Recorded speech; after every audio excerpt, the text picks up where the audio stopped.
Hey folks, and welcome back. I'm Tyler Edlin. I'm a professional artist, illustrator, and instructor. I'm going to be joined by my two friends, Adam and Jessica. We're going to be critiquing the submissions for this month's challenge. These are from the Discord that are linked below every one of my videos. So join the community. It's a great place to learn and to make friends.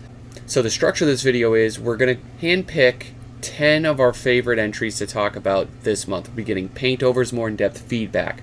Following that, I'll be weighing in with my general impressions, first thoughts, and like a little bit of an overview on the remainder of the images. And then after that, I'll be giving the information on the next challenge. So like, subscribe, that always helps us out.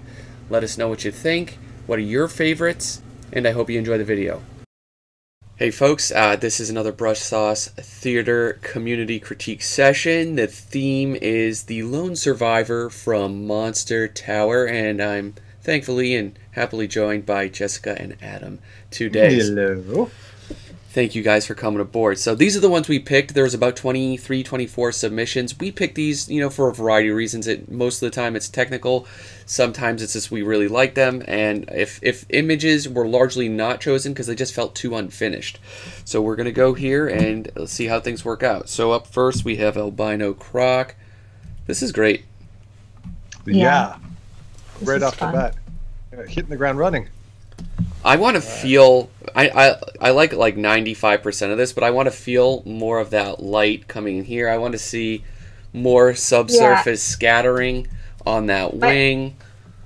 My first thought when I look at this is that the colors, and the lighting all feel washed out and muted. You have a lot of opportunity for dramatic lighting and for some really interesting temperature shifts in the color. With the fire at the base of the image doesn't actually feel hot. It feels kind of just like this orange shape. And like he's showing like the lightning coming through the wing and stuff. The lightning itself doesn't feel like a light source or like light. It just feels like a white line. Yeah, a lot of it being just washed out. It's weird. See, like definitely like over there. Definitely that thunderbolt. Right, we want to get... See, it's like all just pure white with... we want to feel that color, right? Really radiating out from that. Yeah, that's helping already. And another thing too is like I would think about pushing the temperatures like in the shadows and stuff too. It's like everything kind of goes to this desaturated gray range, which I really like desaturated images. But even in the desaturation, even in the grays, you're going to have temperature shifts. Yeah, it feels a little milky. I don't have a better. I don't have a better word for it. It's like looking through a glass of milk or something. I don't know. Now, what might help to separate a little bit between the tower that's going between the top of the dragon's wings, you have that little kind of L-shaped tower sticking out. I'd get rid of that because it's actually creating a tangent with the wing that's making it confusing on what's wing and what's tower. This one here. No. Up at the top, right at the very top. No, the other one on the other side. The one that's touching overlapping the light. This, that one right the there. buddy tower. Yeah, definitely. I'd chop that out. The same size as the wing edge too. It really blends in a little bit too much with that. Yeah, crop that out. I want to see now if I can amp up part of that lighting. Just get that to like those magic card artists does for these special effects. We really even see like this little crevice down here is the perfect opportunity, right? When you're see the light hitting the scales and the edge. So I'd break that apart. Like I'm doing this extremely quickly and chaotically, but right, like that little area, it's a great opportunity. See to bring more of that light. All of these little areas, like in here. Right. That is satisfying to watch you do that. It feels satisfying to do. All right, I think that's pretty good. Also, as you do that, I'm getting a bit of like a push and pull, like from the bottom of the image to the top of the image, and I would actually suggest having a lot of the bottom image go darker. Yeah. To push the drama of like the lightning and the fire, all this backlighting stuff, so it's not competing with the top of the image. Yeah. Yeah, that's helping. What we're doing. Oh, another thing, I noticed this a lot in this painting. Not only that little tower, but here you notice his hand is reaching out. He's got his hand reaching towards the skeleton in the foreground, but you put a sword right behind it. So it almost, from a distance, it looks like he's holding a little sword in a sense. So I'd move that sword out of the way or get rid of it. And I'd probably throw a little bit of that light on the skull as well. Since he's looking at the skeleton, it makes sense for him to you want to push that, because you can't even see the skeleton. It's dark on dark. So have a little highlight on the skull, and that'll help to show that he's looking at another dead body type of thing. That'll help to push the narrative a little better. Great idea. Tyler's actually doing exactly what I was thinking of too, is that all this light in the foreground is all like just kind of a milky white color, and instead he's pushing it into the oranges from the fire, which will make it feel like the scene will come to life with like, the colors. Oh, the speedy painting over. It's like, that's right. You guys have the same problem, right? When at least on your own drawings too. It's like my mind. My hand can never keep up with the speed that I like want to paint stuff. Like I'm doing this, I'm thinking about but I think a little more purple on that. Get a little bit of that light hitting it. It needs a little highlight. That's a poor excuse for one. So pardon that, but like get a little. Let's just go screen. It's like a little bit there. Highlights can do everything. Even up there. Even like the halo kind of on the ground around him of light that his hand is shadowed in, I would make that a warm orangish light as well. It shouldn't, none of this stuff, I mean, your only light source really is fire, so the light areas should be warm. Alright, here we go. I'm going to drop in like this, then we'll move on. Alright, here we go. Little yellow and green. This is a great image, though. I do like it quite a bit. Yeah, and we haven't changed anything really with the structure. Mostly just talking about color and getting the effects of the light to show more. And look how much more dramatic the image is already. And I'd add, it's a good use of Dutch angle.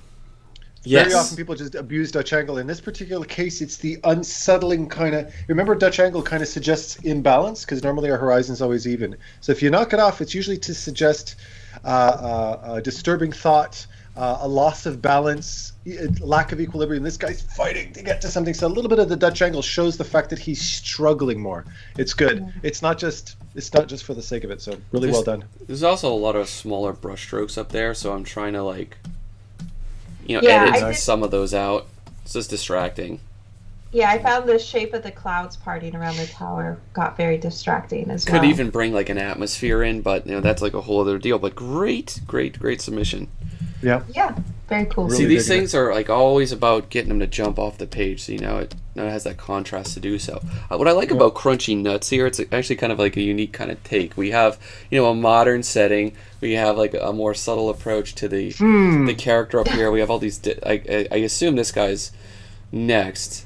So and it has a good use of design. Like there's nice patterns, there's nice movement with it, and I'll just say like the main thing I would change is you got to add some kind of contrast to it though, because it doesn't read well small at all, and you need some kind of punch somewhere. I don't know what that is off the top of my head, but I know that's what I would do. I think that one of the things I noticed is that I'm getting a little back and forth between the figure at the top versus the figure at the bottom, but I think the story really is about the figure at the bottom. So bringing some contrast down around this figure, like illuminating it more as you get lower into the scene, where that computer screen is putting off more light. And I would also even suggest maybe making him a little bigger, or changing it just slightly so that his head ends up overlapping the banner of text. So you don't get the text resting up on top of his head. His head overlaps it slightly. And that'll give you more room to play with framing his head with light behind it. Okay, so I was off jerking around on the upper part. You said you recommend black, getting this a little more luminance. Getting it's a lot of dark. And then I think because you have such a pattern-rich scene, simplifying that pattern in some capacity, like behind the character, using some kind of atmosphere, or some kind of simplification with the lighting, I think will definitely kind of help that as well. Yeah. Oh, come on. I'd say it the third time. And I was also saying, like, if you make him bigger so he overlaps the text banner behind him, that will help frame his head with light behind it as well, if that's possible. Oh, yeah. And then lens flares. And always add that stuff. All right, so see, we can surgically take, like, this part, right? At this point, I'm going to just copy, duplicate the layer. I want to duplicate everything. And then copy and paste it. There we go. I get that up there. See, he was also kind of resting, you know, on the floor plane anyway. So now that's a great opportunity to kind of frame the subject just a little more eloquently there. Yeah, something like that. There we go. Yeah. A little more. Yeah, and then you could have the banner lit up a little more so it kind of frames his head with light. So, okay, let's do that. Let's get the, I don't know, like hard light. Let's make that. It's also blue, and everything's kind of blue in there. I wonder if changing that, you know, just like a little, getting some kind of other color, you know, in there to just kind of help that out. Whether maybe it's like a purplish blue, but it's something. I mean, I don't know. Yeah, you could play with it. Yeah, you'd have to play with it. But that would, you know, that would help. And I guess I gotta blend this out because I ignored that earlier. Adam, what are your thoughts? Well, I think it's just structurally, I think, I think you guys pretty much nailed it. The only thing I would just add is for that main character, particularly since he's the main focal point, is make sure to get reference for the character, because it's clear that you tried to figure out how he looked from the pose and the anatomy is very made up. He looks very boxy and stiff, where in real life, take your camera, take your phone, take a picture of yourself and act it out and use that as your reference, because right now he's kind of in an awkward pose, and that's like, it's kind of a bit of a giveaway there. Apart from that, but pretty much yeah, I was trying to like balance out having like some cool lighting coming down like the center, but again that would take a decent amount of tweaking because I'm not going to see it on the lower levels, and then like, you know, kind of coming through the top, you know, just like a little bit, just to simplify, you know, some of that. Yeah. But yeah, it just needs more of that spice to give it basically a bit of a pop, you know, in some of those areas. But you see, like, even that, the separation of the color with the sign, like you guys said, like that helps tremendously, I feel. And then yeah, and I think bringing him up so that the vertical shape of his head breaks up those horizontal lines of the different levels going up, I think it does help make the image tie together more naturally. See, like I'd bring in a little more light there. That's what you know, same up there to kind of counterweight it, but not nearly as much. And then I'd bring and show maybe like that light coming in from the top, like kind of hitting the floor back there. Yeah, just separate them a little bit. Create a nice vertical line. Get these patterns going on the bottom, and then you can, you know, kind of show a little bit of. I'm just doing everything color dodge, but don't do it that way.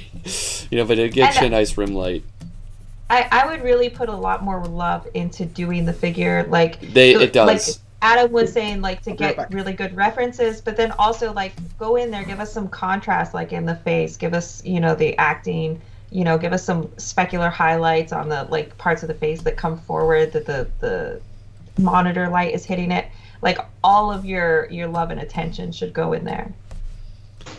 Yeah, well said. I'm going to try one other subtle adjustment like into these shapes.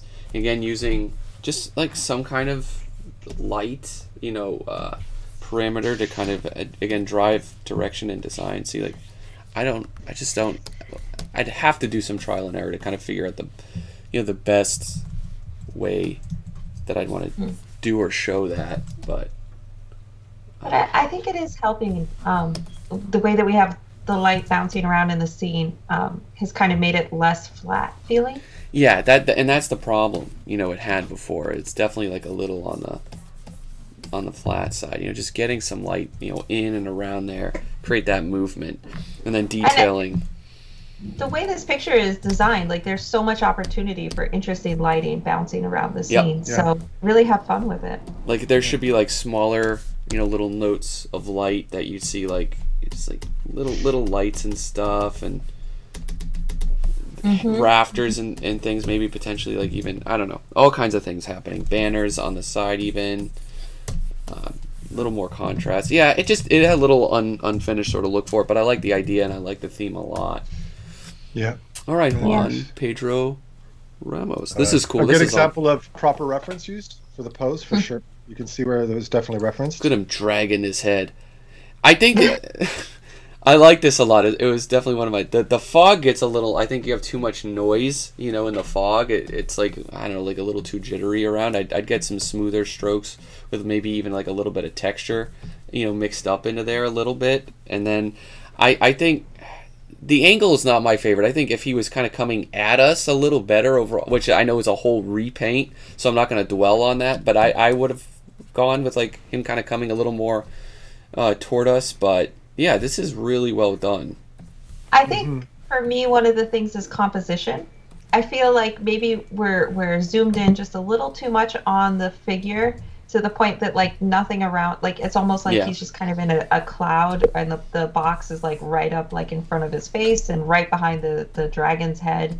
So everything feels really cramped, and it's also losing any sense of space because, you know, the foreground and the background, there's just two objects basically that are kind of framed in cloudy, foggy effects, and we don't really have a sense of space, distance, perspective. And I think some of that is caused by not having enough room to explore those things and let those shapes lead the eye. I 100% agree with you. Yeah. This one just needs a little more breathing room. And just the very act of moving, of shrinking him down, is now leaving a little bit of space in front of the character, because he's currently leading you off the page because he's leaning to the right and you cropped it. So by doing that, it's leading us more into the page instead. Yeah, it definitely helps. Yeah, because originally, right, there's a lot of movement going around, and it's like it gets like almost like too intense too quickly, like you said. And this just gives, I think, everything just enough room, you know, to breathe. For whatever reason, this brush is not working. Okay. I don't know. You got to get a PC. I guess that's what it is. You're on a Mac. That's what. We were having tech issues before we started the recording. So. Oh, to be fair, the tech issues were mine. They weren't mine. Let's clear that. I blame Max. I blame Apple. For sure. That's what everybody else does, Adam. So you're not alone. Yeah. All right. Yeah, I gotta get a new PC next year. I'm due. But yeah, this is good. A really nice rendering. The lighting's pretty consistent, which is great. You could even have a few more silhouettes now in the background. See with some additional trees. See something leading us back. Yeah, I think this is good. Maybe like a small break in the clouds, a little bit of light. Yeah, I almost want to see something other than the tower itself, like breaking up the background, like rising up above his head. So it's not quite so empty feeling. Yeah. But it could just be like more broken pieces, like you have on the side. Mm-hmm. Yep, just the shape of the clouds back there will help a little bit. But this is great. Really well done. Nice. Bad concept artist. So this one's really on theme, which is why I liked it. But it also gives us a good point to kind of show, like, the composition itself isn't bad, but you can say a lot more with it. And I think there's a few approaches to that. Getting the color and light is the weakest aspect of this, in my opinion. It's just all over the place and inconsistent, and there's no organization to it. Like, you have this value here, right? Like this 90% dark gray, but it's taking over almost 90% of your picture. So that's all you see. All you see is this one kind of color note, this one value note. Dabs of light. Yeah, exactly. And you could have the best drawing and illustration in the world, but when it's all kind of hindered by that, you know, that's a tough sell. It's a tough sell for anybody. See, I can't even use any kind of digital kind of selection tools to shortcut this, because it's going to pick up the whole image. So I have to do this manually. Kind of go around and I'd start by separating out the sky and the core silhouettes. That's always the way to go. Get back, but Tyler's selection skills. Oh my goodness, we are big fans. This is manual selection skills today. Yeah. Feel free, guys, while I go through this selection process, to weigh in on anything else. I'm gonna separate these up. I'm having a little trouble with like the composition and the acting. Feels like there's a lot of empty space where, you know, we get this very symmetrical vista of the lights and the castle behind. Then we have these figures kind of like equal distance apart from the center, equal size, kind of like on either side of the image, and nothing is like coming forward and gaining prominence. Everything is kind of equal in importance and size and placement. And so I think you want to think more about variation, even in a symmetrical image. Maybe this figure that killed the monster should be much larger and closer to us. Yep. And so everything else kind of frames him symmetrically, but he's not symmetrical. But you want to choose something to break the pattern that you have right now. Yeah, definitely. Yeah, nothing has a priority because everything's the same size. I'd also add that I believe that the human is injured and he's got an axe and he's running from the monster who just climbed up the side of the house and the building and he's about to pursue him. I would turn the monster around to have him facing him to show that, because it looks like they're both injured and they're both kind headless. The monster has his head chopped off. Okay. Yeah, I didn't see that at first either. Yeah, and the monster's also injured too. Okay, I see what he's doing with his arm there. It's like he's injured too. Okay. Yeah, I think that the acting on these could definitely use some work. They're not natural poses. Like someone who just had their head chopped off, but he's like kneeling over, clutching his stomach. Yeah, he's more worried about his ribs, but his head's gone. Yes. The captain is like, oh crap, I think I got a scratch. Yeah. Where even the guy like running away, he looks like he's running and injured, but it doesn't fit with the scene. The acting could use some work. Yeah, bring that human character, have him eat up a lot of that real estate by bringing him right up close to the screen, showing that he's getting a little bit more into his expression. And I would actually put him closer to the center as well, so he's like maybe coming in front of that castle and breaking the bottom.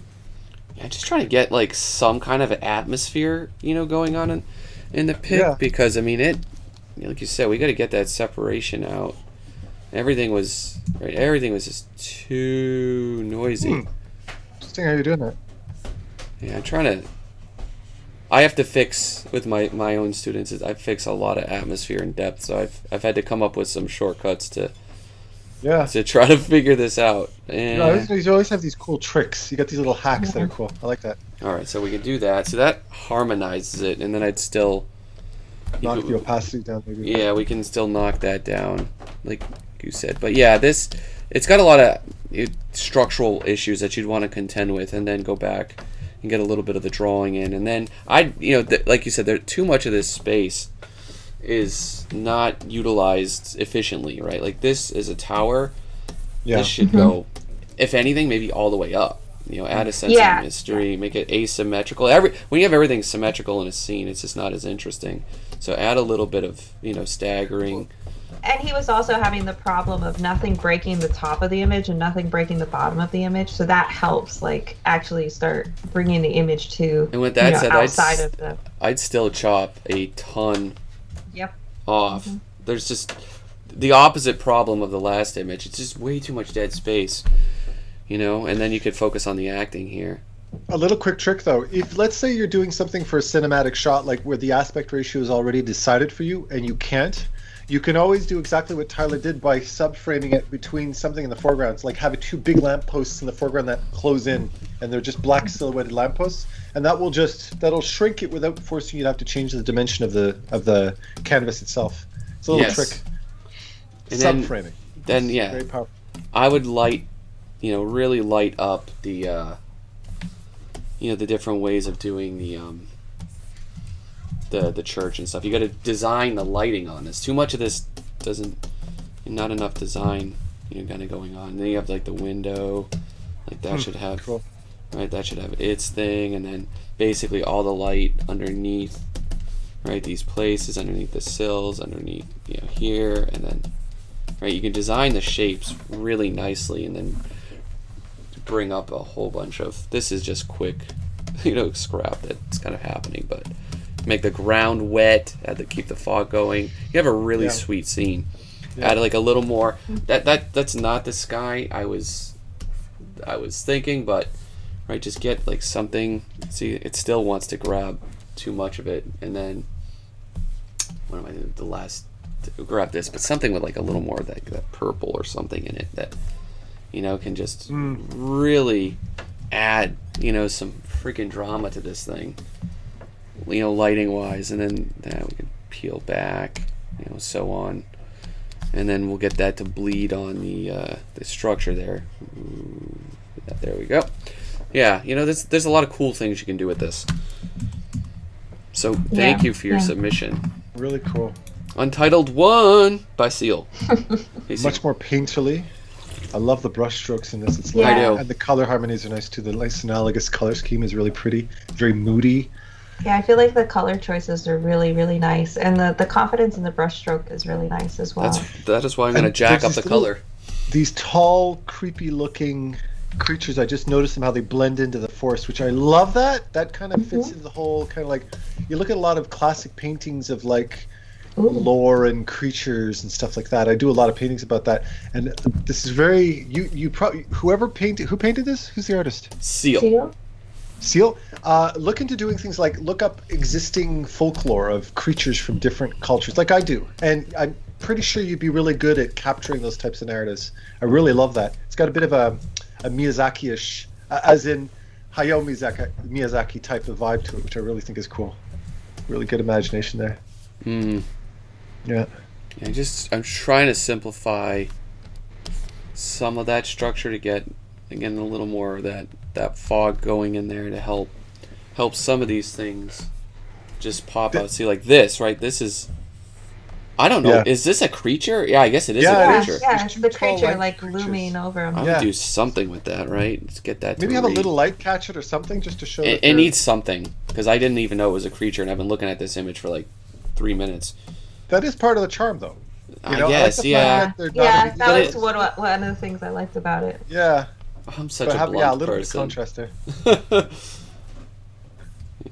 I think one of the things I do like the color shift, like of the going into the greenish teals up towards the top and then the purples at the bottom. I think that's really nice. But I also I feel like, and I have a tendency to prefer things that are a little more detailed, but I feel like where the focal point is, where that man in the fire is, I just want a little more crunchiness, a little more detail, a little more hard edges. Smaller brush strokes. Just some area that the eye can latch in onto. Yeah, adding in some like of the highlights of the fire there could help. It just needs smaller and like really tighter, mark making around the most important aesthetics. that will also help pull us into that moment, into that scene there with him, and make these looming shapes in the background all around him more, like by contrast, more interesting. Yeah, you could bring in some kind of form or information, on some of that. Yeah. Could add a lot. A little storytelling tip here. You have two creatures. You could actually have a third. Tyler always loves playing with the rule of like the triad of things, right? But as do I like that trick too. Have one of them kind of catch your eye. So you're first you see the guy, and then a little bit of light maybe catches the one who's right next to him on the left, but leave the other one in the dark. And once your eye spots the first monster, it'll go looking for others after that, and that allows you to maintain the mystery of them while not making them completely invisible. Right? This is a little trick you can use. There's actually 4 of them. I didn't. After Adam said that, I noticed there was these 2 other. Oh yeah. And I said that. See, I'd even do more. I don't know where I'd stick them, but I'd even have a few more of these guys. Really part of me, one of those ones. I'm making a tangent here, by the way. Whoops. But I kind of like having it lead the eye down towards the figure.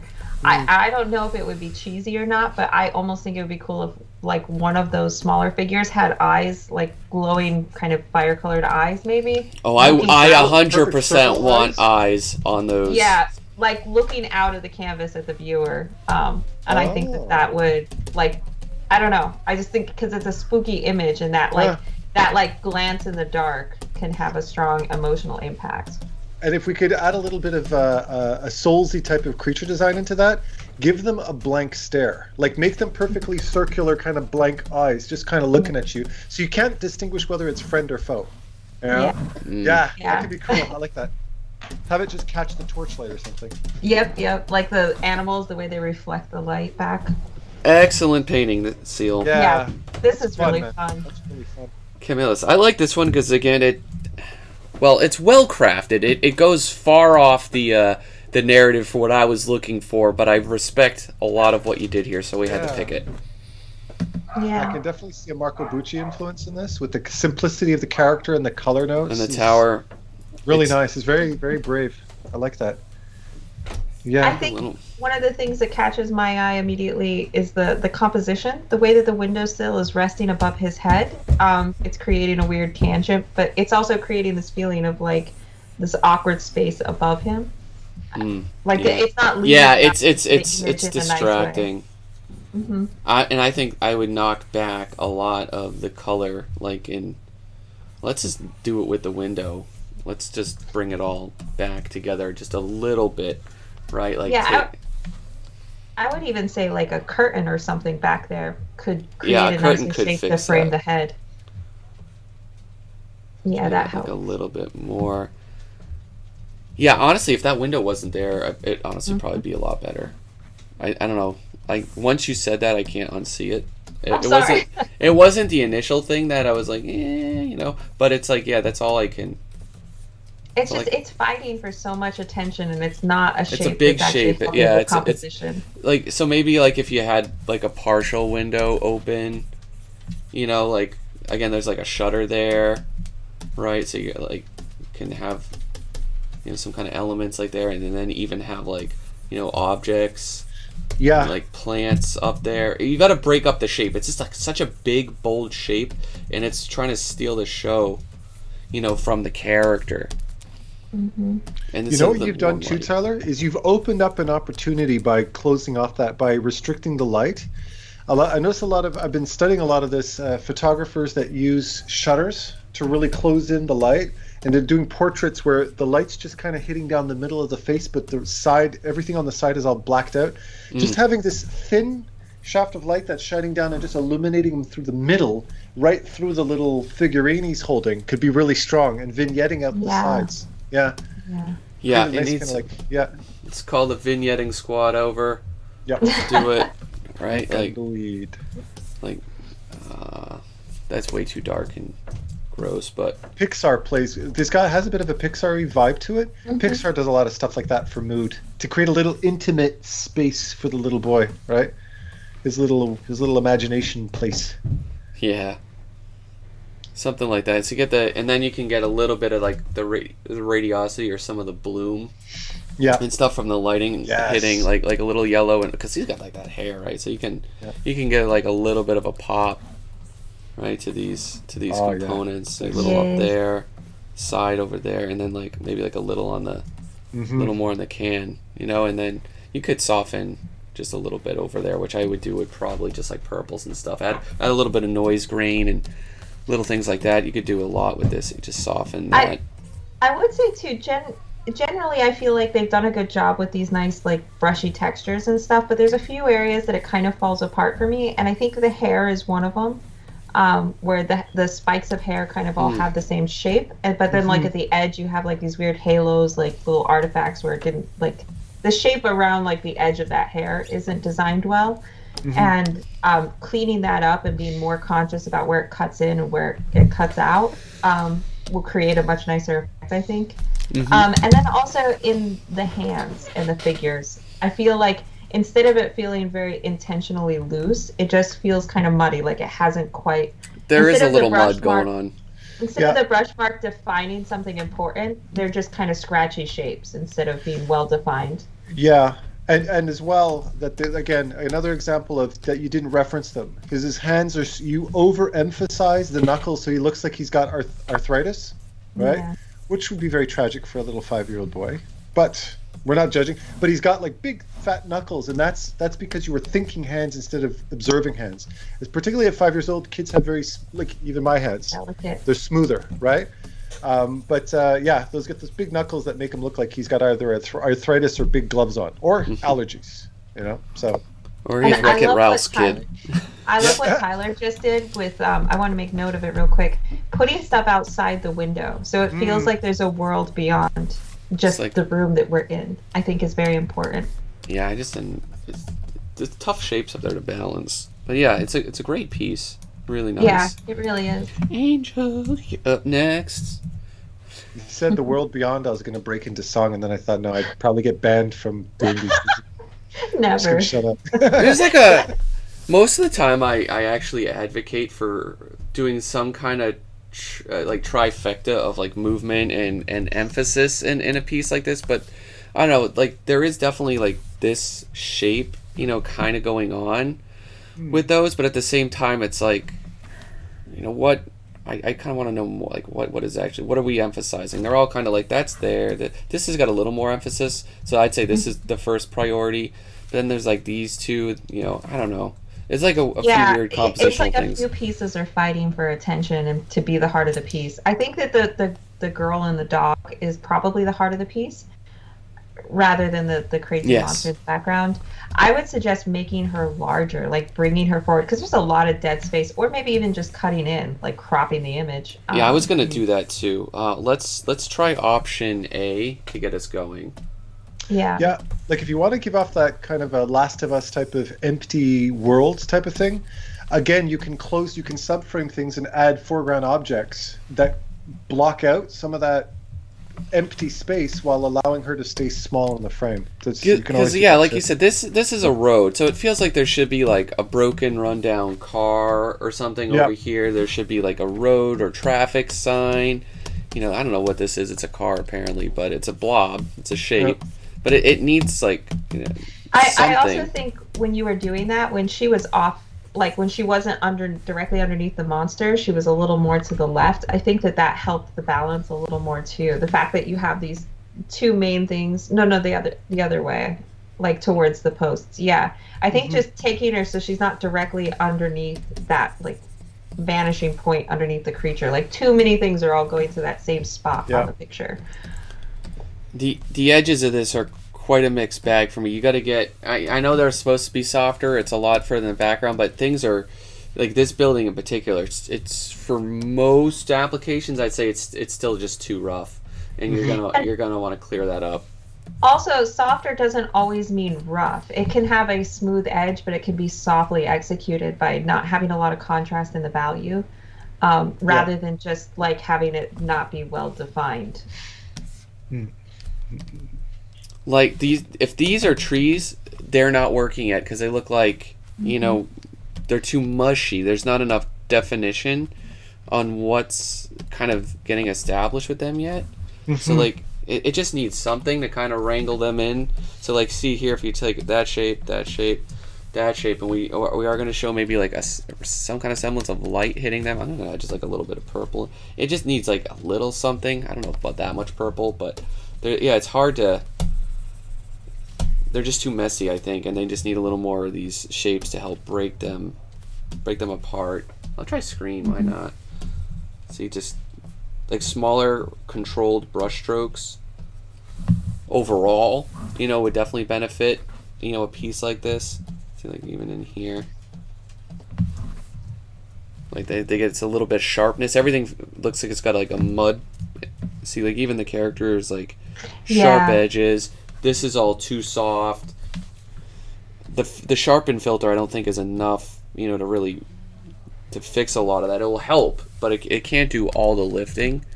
So like again, especially with the character, that's a great opportunity to get in there with like an airbrush, drop some light and some sharp edges on it. Where those light, yeah, all right, I went overlay, but I probably should go with something else. I'll try hard light, but like you know, it needs a little bit of that. Yeah, and I think you set it up nicely where you have like this light cutting in behind her, kind of to halo her and the dog. But I feel like you kind of didn't use it to full effect. It could be done in a nicer way, I think. Having that warm shaft of light passing through can be a real selling point for the painting for sure. Yeah. Like even like this, like oh my god, my select. This is brush. 2 pixels.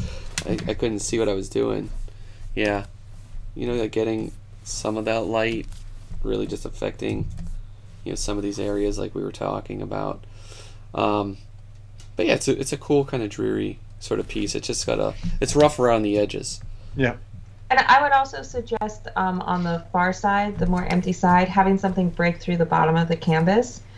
Generally, you want to avoid just having like a whole side of your canvas have nothing interact with it. It's just all negative space.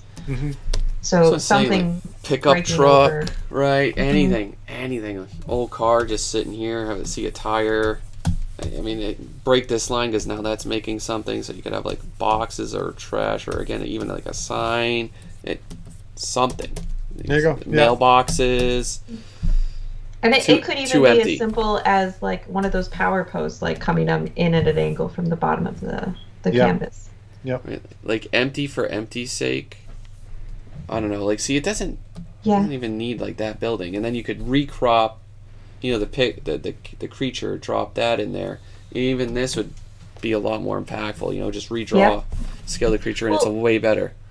Even having the creature go up off the image, I think, is more interesting than having him kind of like perfectly framed. Great piece. This is cool. Yara is cool. here. It was a cool piece. This is a unique take too. This feels very Star Warsy to me. It's the first thing I thought was Star Wars when I said. Look at this. Is a plot. This one's got a plot twist, and I like it because it has the monster is the lone survivor, and all the monster friends are dead, right? And the humans or the people, they're the ones that killed them all. So this is the lone survivor. Use of scale in this too. Like we have the little boy in the foreground down to the tiny little humans next to humongous creatures off in the background. Yeah. Really well done. Nice use. Yeah, really there's a lot that I do like about this piece there, but there's also some very distracting sort of like compositional things that I like. The tatteredness of this, I think it's just maybe like the overall how hard or how crisp that shape actually is. I don't know. It's hard to put my finger on it immediately, but I think part of it too is like those columns and that architectural piece over top and the tattered cloth. Is like a lot of those you still have the hard lines of it being drawn in, and then a lot of the rest of the painting goes to just more of a painterly edge. And I'm getting a little bit of like a jarring back and forth between the painterly approach and then the line drawing approach. Yeah, I'd overexpose like the lighting out because the exposure is set inside, so it's like you kind of would have to blow out the lighting, in that background, particularly with the highlights too. See, like these, you might have enough room here to go up even further, and then you can really throttle up that, right? Like these should, I should probably let this on screen or something, right? Just because we really want to see all the highlights, like that, all the details that these would describe, like light, because even like with that you can, we're just pushing that so it gets a lot of distance. These two, like, are these components here, these are a little closer. Like this whole guy you could probably bring back, a little bit more, so I'll just delete that. So see, it's going to help push, at least those other elements further and further back. And I would actually, even if there's a way to push the light around the face, like on that ground plane around the boy's face, so it really like frames the face and tells you this here, this is where you're looking. So just even like a streak of light coming through the image could be really helpful. And then go. Oh, sorry. I was just going to say, too, is I'm feeling like I get that, like, the point of having him pushed down in the corner, but it feels just a little too much. Like, part of me is wondering if we could just make him a little larger, bring him up just a little higher, just give him a little more real estate so he doesn't feel like he's completely relegated to the corner. Just make him a little more important. See, I'm also kind of compressing key shapes of shadows, in the background, too, because it gets a little flat, in that regard. As well, see, like underneath the wing, underneath all of there, ignoring this. And I agree with you, by the way. Two little quick notes here. I noticed his spine. Remember, his spine is that he's got a protruding spine, right? Remember, he's turning his neck. The neck is part of the spine, so that whole back. In order to do that, he can't. His spine is going straight, but then his neck twists. And I like the fact that you have his face facing us, so we can see his expression. But remember that spine should twist around with the neck slightly, particularly up along the top. The other thing I would add here is that I don't know what you guys feel. It feels a little bit overly warm, a little bit overly red. Maybe to bring some color notes, some cool color notes might help to balance the reds and stuff like that all over the place. Well, one thing I think could be really interesting is if you do this interior area, especially because you have the boy as red, and like the atmosphere that they're in. The color of the atmosphere they're in is the colors that will show through the most true. So if you want the red on that boy to show more, then putting him in a red environment. So like everything inside the little architectural space he's in to really warm it up and bring those reds to life. And then outside you have this cool light, which even the way that the yellows are being washed out, a cool light will wash out those yellows and desaturate them. So pushing the cools into the background area outside of the cave and inside of the cave, really bringing those warms to life and making it feel rich will create a nice separation of those two spaces. Let's do it. And then I included the old part of the other face. All right, so we'll grab that. Right, we'll grab this. Yeah, let's remove that. Right, so this is everything. Yeah, no, it's not. Almost. That was my selection at its finest. Right. Okay, so that's everything. By your skill, Tyler. We're humbled. You do a great job. This is everything, right? Throttle up the red tones a little bit, a little more yellow, right? Select the inverse. Bring in a little bit of the cool. Yeah, a little bit of that, a little bit of green, definitely some of that, some of that. Like, yeah, a little bit of that. Maybe too far. Yeah. And then maybe we could always adjust. You know, oh my God, not curves. Anyone use curves? I've never liked curves because it's a little weird. You could break your image real fast with curves. Well, you should be using a PC. That's all I gotta say. Curves on frickin' PC. Max. Yeah, it's better curves. PC curves always better. No, I'm not doing it.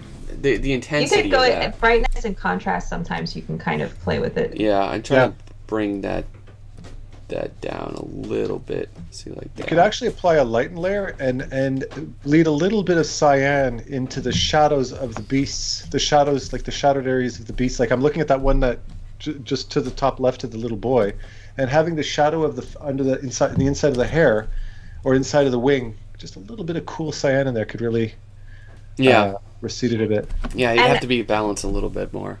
Yeah. Another thing, that shape of the architecture coming in on the bottom left corner, I think that shape doesn't really make sense too well with the rest of the curve of the space. And so it feels kind of arbitrary. It kind of feels like, here, we need to, fill in this corner, so we're just going to put in a wedge of an architectural shape right there. That doesn't make sense with the rest of the image to me. Yeah, like I said, I love a lot about this, but the overall composition could definitely use a few more thumbnails. Like I'm just trying to introduce just designing those colors. Shapes. Yeah, it's the shapes, they don't necessarily flow all well together. But like the shapes of the monsters on the ground and stuff are actually they're fantastic. Great. They're great. It's just like how it's like the individual pieces are good, but they're not like kind of configured, in the optimized way. Weird. This is such a cool piece, though. It is. Yeah. All right. I would just say as well, like that boy, like the little figure, like you really need to put some time into rendering him, like just making him more polished, finished, three-dimensional, because he feels unfinished compared to the rest of the image, and he's the heart of the piece. Yeah. See, I do a bit of a blend between the super cool version and then like a little bit of that, but yeah, it needs a little bit of tweaking in that regard. So I can't. I'm not going to try. I'm going to stop there. Chitandranjan, one of my former students. Yes.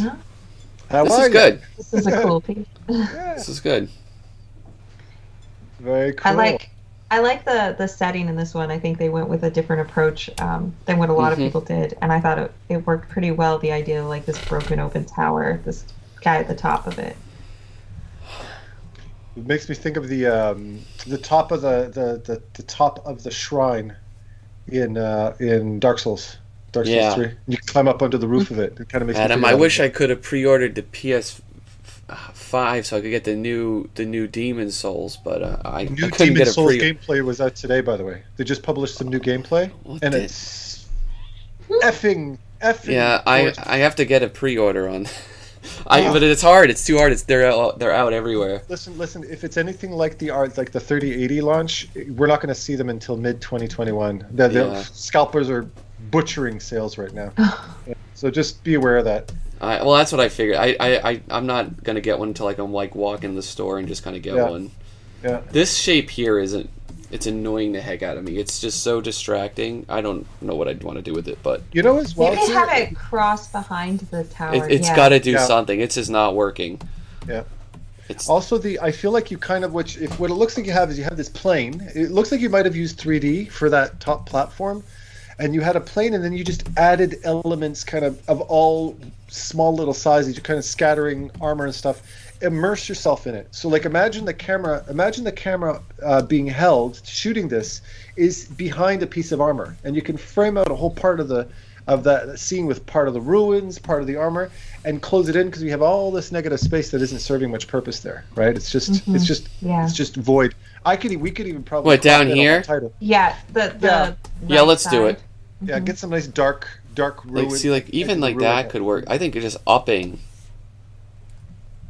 I feel like the light that's kind of like framing him could be used to break up that space a little better too.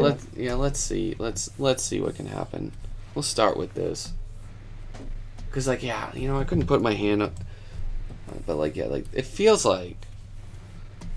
Yeah, again we're kind of adjusting the zoom, and then. Yeah, even like that works. I mean, I wouldn't crop that character out like that, but move him into the scene a little bit. Yeah, just bring the character in. Well, that's what I'm saying. You could just do a little bit of surgery here. You could salvage all these pieces, and like we were just saying, you can reconfigure them and get a much more impactful scene. Yeah, like get that character in, paint the old one out. This is working better. Yeah.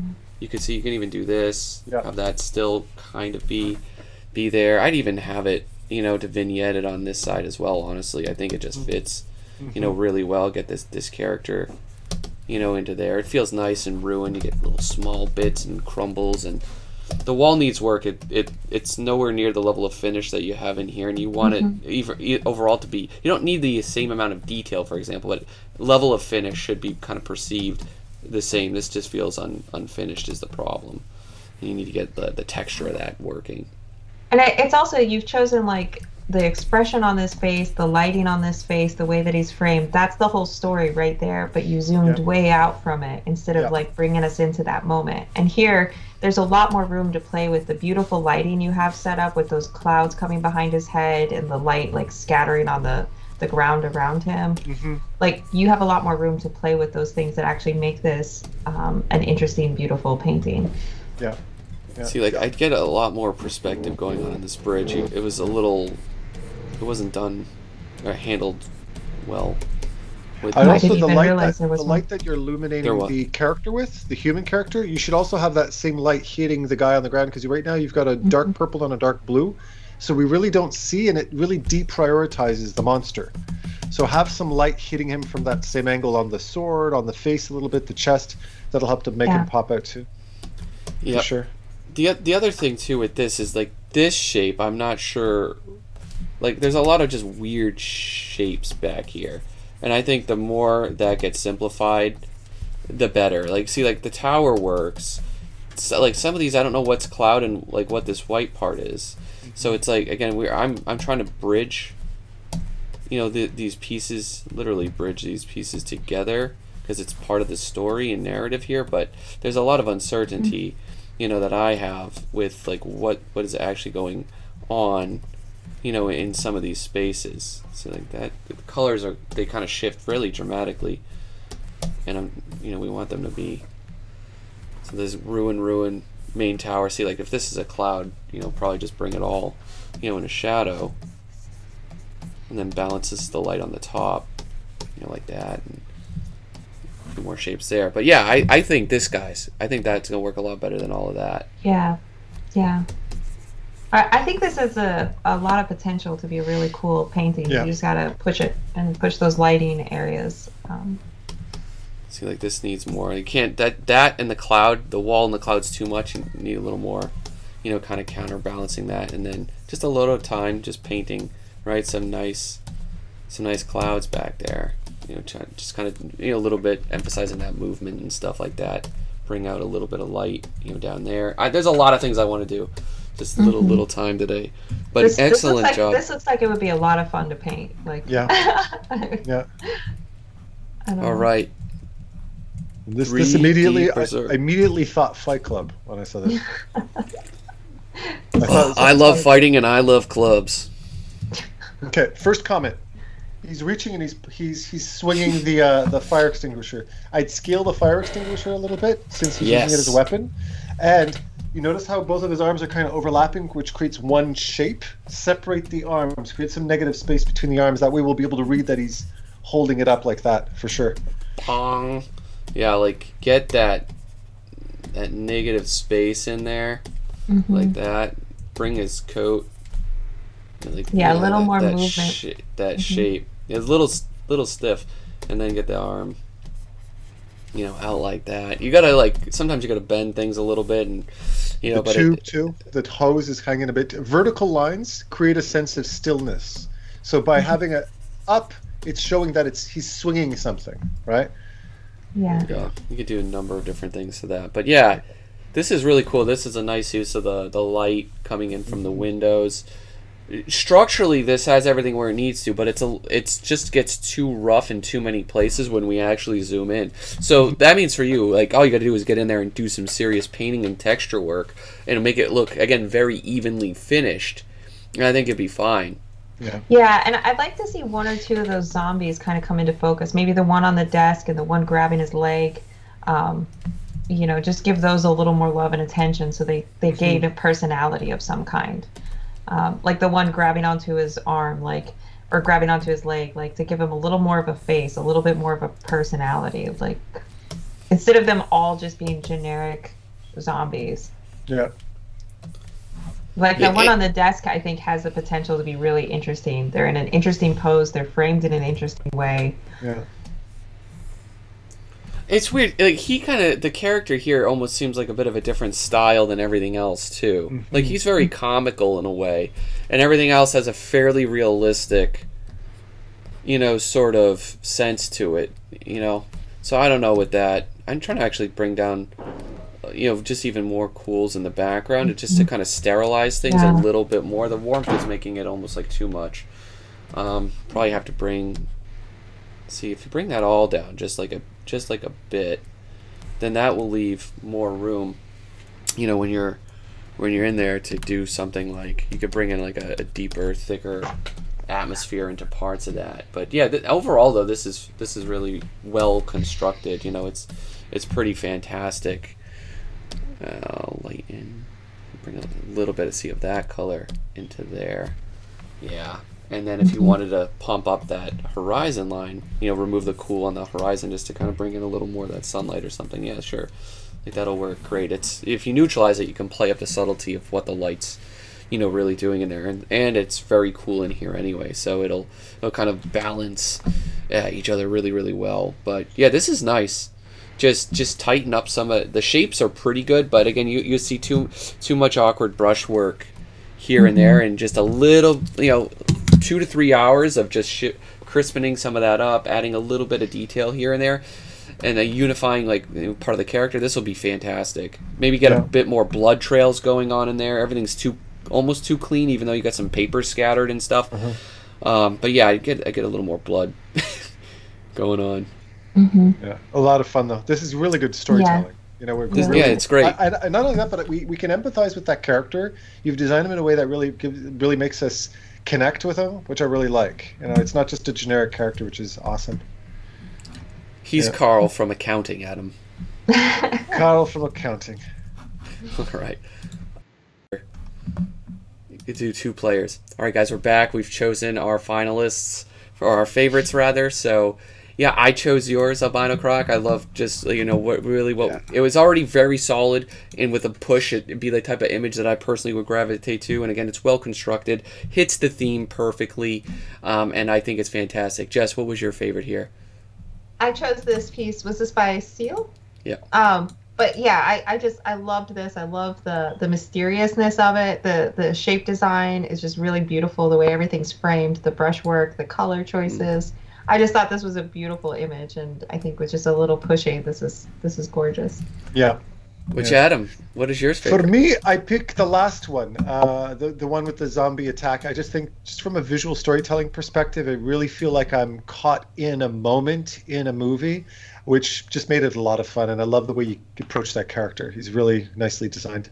Yes. And then we had this as like a runner-up. We really did love a lot about this. Yeah, I felt like this one deserved an honorable mention just because there's so much storytelling in this. The design of the creatures on the ground coming into the tower with the little demon boy. I just think this has a lot of potential to just be a really great storytelling illustration. Yeah, really beautiful. Yeah, like it's really good overall though. But thank you guys for joining me and help me critique these ones. And I'll be dropping information, of course, on the next one and stuff also in this video. But yeah, thank you guys.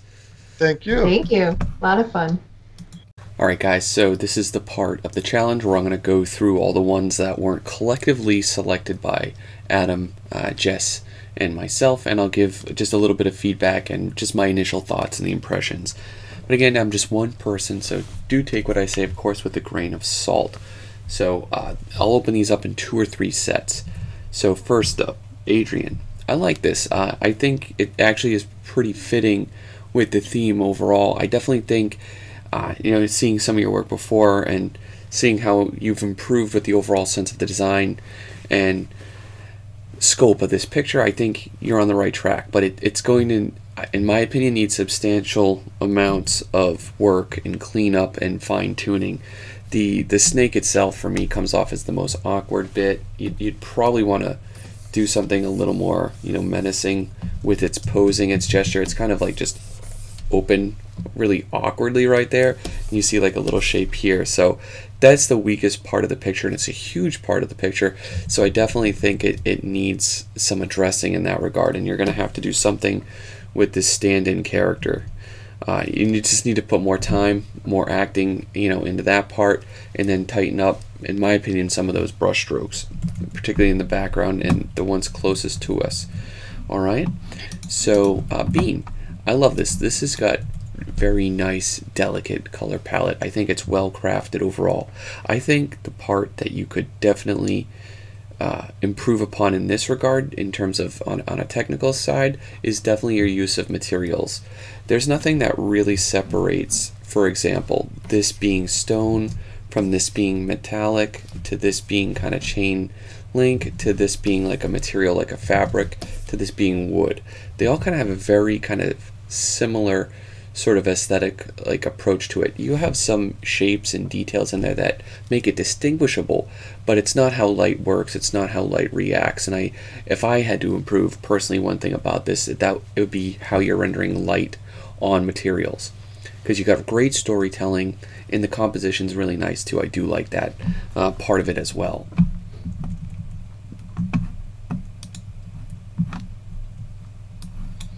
Hi Alyssa, thank you for your submission. This is crazy. This is an insanely epic picture here. It's super dynamic. It's got a lot going on though, and I think that's almost probably to its detriment. When I look at it, you know, particularly like from, you know, far away, my eye doesn't focus on any one aspect of it. It doesn't even know where I want to look. Notably, it goes back and forth a lot between the head way up in the corner, the character on the bottom, to this spirit right here. But nothing's organized structurally about it in that regard, right? Like there's not, I don't know where I'm moving, what lines I'm following. It's just a little too chaotic. You'd want to probably get in there, simplify some of the shapes, make certain silhouettes more readable than others. And if you're doing a pagoda of this fashion, you definitely got to consider scale and the underlying structures underneath there. It does feel like a little more referencing in that regard could definitely make that a bit more convincing. Some of the forms, like on the railings, it feels a little too thin. So a little more referencing and planning, I think, will go a long way, because you have great ideas here. And like overall, it has a very menacing sort of feeling to it, which is great. It made me uneasy, you know, kind of looking at all the action that's going on here. But just think of what you want to emphasize. What's the most important part of your picture, and then prioritize that. Arigato. This is cool. This is definitely a unique and different take on this. So yeah, this is a little interesting. I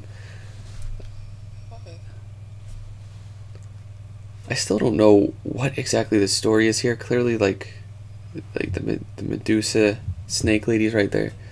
They live in the tower, and she is marrying him. I don't know. It just gets like a little off the mark. I think it should be a little more direct. Maybe that's my take on that there, but maybe it's because the mask of the character looks a little weird. Like I don't know if it's the rendering of it. See if you zoom in, like if I guess it doesn't look like a knight helmet enough, and the fact that he's wearing a suit and a traditional gown there, I don't know, there's just like a lot of weird things kind of clashing for me personally with it, which is why I didn't gravitate toward it. But I mean, you have the tower, you have some monsters. I think that the only thing left is to clean up, you know, technically speaking, of course, the overall presentation and the just fine-tuning of some of the elements, because when you look at an area like this, and even an area like this, it just has that very unfinished look. And I definitely think, you know, if you can make this idea work, that's great. Go for it. Like the characters here look really fantastic, but once we step away from those two, the quality starts diminishing too quickly, and you're going to want a more even finish overall to increase the quality of the picture. See, like this one, you know, both of these in Cypher's case, they're very evenly rendered for the most part, and I think that's definitely to the strength of the picture. Like, especially when we look at like a character here to even some of the stuff in the background, it is all pretty fairly addressed, and that is an important thing. With your stuff, and that aside, this composition does feel a bit kind of contrived. There's a bit too much going on. And I get what you're going for, but maybe it's the fact that this has got, like, you know what I mean, like a random mouth on the tail. This is very red. Everything else is not red. I think there's too much contrast there, not enough subtlety, and again that you're filling literally every shape of this, or every area of this composition with something, and it's just it feels like a little busy. The sky doesn't really work, I'd say, with this. I don't know. It's like the mood doesn't kind of match what's going on. I guess he's trying to charm the monster, but these two are positioned fairly weirdly. I think overall, like, this is a better fit. I think this is much better as well. We need a little work in the background, but I think there's some strong ideas going on with those. This is has some really nice rendering to it. Like, you did a really great job kind of expressing different colors, you know, and movements throughout the sky. The smoke has some nice transitions to it. You have some great detail going on over here. You have some nice subsurface scattering going on in the character, but I don't know, the referencing on the characters, the posing and setting up of them, and then of course even the anatomy on them are just too off, and they feel too weird in too many places that we didn't pick it for that reason. But I think, you know, in time that'll improve. And I know it's got this extreme foreshortening thing, but I think getting these characters a little further in, like, they feel too big scale wise. Like, even if we draw that through, they would still need, you know, quite a bit of work to like kind of make believe like they should be right here at about minimally maybe like that size, and then you could fit him in a little bit better. But again, like, this guy's wearing like a nightgown. I don't know, it's just like a little weird in places. But anyway, I think there's definitely some nice qualities to this. This is cool. I like your thoroughness and how you broke down all the little facets of the picture. That's definitely the way to do it. The characters have a nice kind of clean finish to them, though the foreshortening on the horse here is not working yet. You know what I mean? Like, all we see, and it feels a little on the small side, but see, like, we only see like the character here and then the horse right next to it. Like, I could make an argument that I do think like it would be better, you know, if we saw the back end of the horse, you know, in whatever capacity.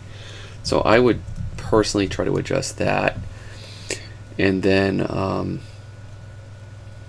maybe get like a little more, you know, out of the door color, like there's something muted heavily about the background, you know, and I definitely think like getting more, you know, into there, either something like that, controlling the shadows and the edges a little bit more will help, and then rendering these up just a bit more too, I think will help. But yeah, I think this is a great start. It's definitely visually interesting. I'm not sure if the background is what it is that's working with this yet, but yeah, I think you're on your right way with it though. Puppy Shuffle. Excellent composition with this overall. This is kind of what we look for, right? We have this, it's got some nice scaling movement. The problem with this is overall, I think it gets too loose, too quick, and you definitely probably want to tighten up a little here and in here, and then at least maybe some part of like right there. It just needs more work, more refinement, but the overall composition, the idea, I'm 100% on board with. It's just a little bit rough. Hey Jenny Field, this is cool. This is insanely eerie, super creative, and what I like to see during the month of October here. But there's some weird things with it. For me, it's just seeing some weird hand grabbing a thing here, but there's no context to what that is and why that's there in the whole scene. It's very awkwardly placed. These characters also aren't clear enough. Like there's enough, like, are they there or are they not there? And I think that's coming from a clean, like how clean that picture is. Because like you got a very kind of heavy-handed brush technique that you're using here, very evenly throughout the whole thing. Again, on the windows, on the wood, on the flesh, on the trees, and again, like I said earlier, you got to work on those materials and maybe start to fine-tune the brushwork a little bit, because if this is like some kind of flesh, it doesn't read enough like flesh, and I think you got to get the meat or the beef references on there. Look up cows, look up meat shops. They'd all have specular highlights. There'd be intricacies going on in there, and it just needs more refinement. But again, this idea is insane. I love it. It just needs a cleaner level of finish.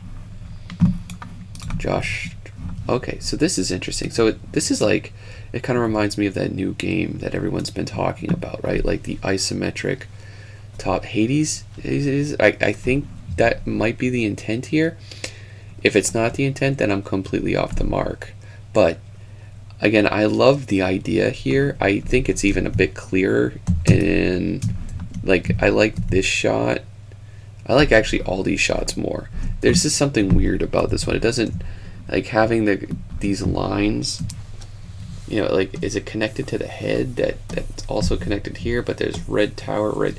It's very difficult to kind of get a read on a lot of these things, and I do think if you're going for that aesthetic, you got to tighten up a lot of this. It's still very rough around the edges. There are a few clear shapes, but then the shapes are like, if you take the color out of this, it becomes even more of a difficult thing to read, because like this area, this shape is the same value as this, it's the same value as this. There's darker in the corner here in the corner, but largely 90% of the picture is made up of this 70% gray, and it's just not popping, I think, the way you intended to. So I'd work on the design aspect of it, and then work on a technique that perhaps you can get in there some cleaner shapes and work with that lighting. Alright, so this is the last batch of these ones. Valor Fish. This is a cool idea. I like the take on it, and it actually itself has a nice design overall. Like I like seeing the castle. I like the structure here. I like even the use of the font and everything. I like a lot of these things. For me though, you'd have to really increase the overall quality and the finish of the rendering of the characters. You know, regardless of what style you want these to be, whether they are intended to be fairly stylistic like an animation short, or if they're to be more realistic. They need a bit more work, more rendering, attention to the light, the lighting itself, like on the castle and the materials of those. But you know, your head's in the right place for the idea and the creativity, though. So I think in time, once your technical skill improves, you're gonna be a beast with these challenges. Hey, Tiberius. I actually love this quite a bit. This is super creative. It has a very clean, consistent style.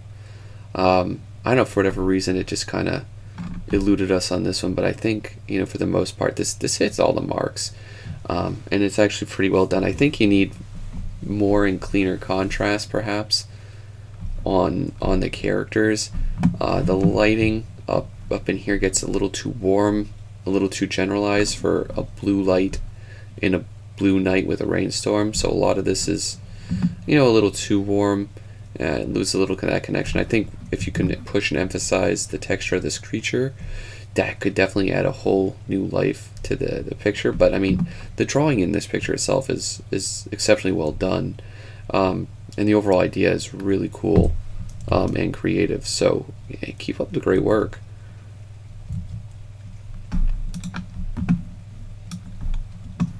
Vladislav. This is very a unique kind of take on the matter. Very kind of like different style too. You got like a lot going on here, and I think, you know, for me it's just a lot of cleaning up and refinement, because the problem is, like, and you might be able to see this too, as soon as I run a basic noise median filter on this, it's gonna just take away like a little bit of the detail, and that should help kind of illustrate my core problem with it is like not like 90% of the image is this like 90% dark blue, and the only thing that's really visible, and you can see it up here in the navigator, is like this one, right, linear shape, kind of like that, and that's all that's on, that's like really visible. So we don't get too much information out of that. We can see partial silhouette of the creature. So I think the value structures with that, and then of course cleaning up a good deal of it, will definitely kind of help that out. And for written card, now this is actually a fantastic composition, a great idea. The thing with this is it's just like, it feels like a slightly colorized version of this sketch, which means I think you got to clean it up, got to push it, you know, quite a bit for it to feel finished. It's just a little too loose all over the place, and I think because the composition is so strong and the idea is so cool, I definitely think it has a lot of potential. But like everything on the background kind of mashes together. I think if this is actually not blue and this is red, you have a lot more smoke with a lot more grays in it. I think it's the coloring job that kind of botched this one for me, but again, the composition is excellent.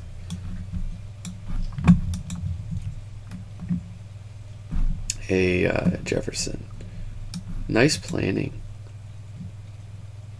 This is like a cool little guy. I think you got too much of the focal shift here on the character. Like, this is too out of focus in the background for this. It just kind of it's not, and it's, in some cases I like this, but in this, again, I don't think it's adding to it, right? When you have the character immediately lined up underneath it, and with it just out of focus, it's like, at this point, why bother even having any of that? We can't, like, if someone didn't know it was the lone survivor of Monster Tower, they would have like no idea what that is back there, what the context is. And then I think you're gonna have to establish what all these things. So I thought this was like a tree on it with snow, you know, for a little bit, like this piece, this shape there. You gotta clean a lot of that up, and then work on the anatomy and the movement of that character. All right, because it seems like a very cool character idea, but it's just really stiff and rigid and feels unreferenced. A Scarlet Force. So yeah, this is like a completely different and unique take on it, and it's really quite charming. I definitely think the rendering needs a little work. The color job is a little deep, little too saturation heavy everywhere. See, you're like on max saturation for like a lot of the picture. You gotta work around your neutral game, and then practice your color temperature and what light does and how it behaves, and it will really help your pictures. I think the foreshortening on this character is a bit extreme, but overall I like the charm. I like the heart you put into this picture. So keep up the great work. And so guys, what you see up on screen is the information on the next challenge. I'm calling it Spirit Bridge, Bridge of Spirits. That's kind of the general theme. It needs bridges, it needs a bridge, it needs some kind of spirits. You can pick the tradition, the culture, whatever the spirits come, whether they're Japanese folklore, whether they're more Western stuff, whatever you'd like. But it needs some type of bridge and the spirits in it. I'm going to leave that as the only parameters. You can pick the context. Are they good spirits? Are they bad spirits? You can pick the weather, the time of day, the circumstances. It can be a more natural bridge like my tree scene here with the little forest fellas. It could be a massive bridge to the, something like an establishment like in Spirited Away, or it could be something a little more mysterious. But have fun with it and do take care. Also, if you're struggling with many of the fundamentals, I'm dropping videos on these fundamentals every week right now on my Patreon, at least until the mid-December. So catch up on your weaknesses today.